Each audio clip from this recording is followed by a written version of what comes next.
આ વુડ્સ જ્યાં રિષભનું રેસિડન્સ છે આનું બોર્ડ દેખાય છે.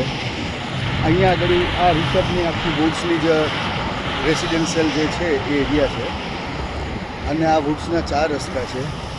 જબરજસ્ત જો આ ટ્રાફિક ખુલ્યો અહીંયા બમબમાટ જો મસ્ત ખુલ્યો છે બધો. એટલે બધા વખાણ કરતા અહીંની ટ્રાફિક સેન્સ જોરદાર છે. સૌથી મસ્ત છે ને એ છે કે આ રોડ સામે બધા માઉન્ટેન્સ દેખાય છે અને એથી આગળ ટૂંકમાં આખો મસ્ત એરિયા છે. અહીંયા આગળ પેટ્રોલ પંપ છે, એક પેટ્રોલ પંપ છે, આ બીજો પેટ્રોલ પંપ છે, અહીંયા ત્રીજો પેટ્રોલ પંપ છે. એટલે મસ્ત લોકાલિટી છે. હું અત્યારે આ બાજુ કંઈક લાઇબ્રેરી બાજુ જવાનો ટ્રાય કરું છું. ધીરે ધીરે એક્સપ્લોર કરું છું આજુબાજુનો એરિયા. Thank you.